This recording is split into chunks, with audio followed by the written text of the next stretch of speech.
নমস্কার বন্ধুরা, এখন আছি নারা ডিয়ার পার্ক, কিয়োটো।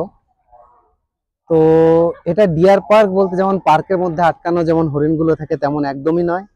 এখানে হরিণগুলো পুরো খোলা, কোথাও কোনো বাউন্ডারি নেই। এই পাশে দেখতে পাচ্ছেন গাড়িগুলো যাতায়াত করছে। তো এবং হরিণগুলো এতটাই এরা মানে ট্রাস্ট করে নিয়েছে মানুষকে, হয়তো এটা জাপান বলেই সম্ভব, যে তারা কোনো রকম ভয়, কোনো রকম দ্বিধাদ্বন্দ্ব ছাড়াই মানুষের সঙ্গে ইন্টারঅ্যাক্ট করে। এবং এসে মনে হবে নেচারের মধ্যে, এবং যেটা আমরা ভাবতেও পারি না। ইন্ডিয়াতে যত গেলে আমাদের যত হরিণ পার্ক দেখেছি, আমাদের দূর থেকে দেখলেই পালিয়ে যায়। আর এখানে এদের এত সুন্দর ইন্টারঅ্যাক্ট করতে পেরে খুব ভালো লাগছে, এবং তার জন্যই এই মুহূর্তগুলো শেয়ার করে নিলাম আপনাদের সঙ্গে।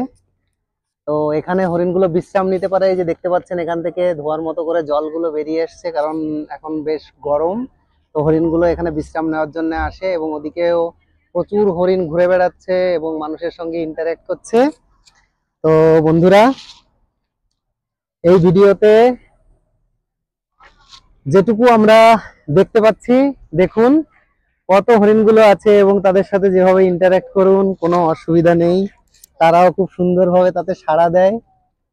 খুব অসাধারণ। নমস্কার বন্ধুরা, আবার কথা হবে অন্য কোনো ভিডিওতে। টাটা।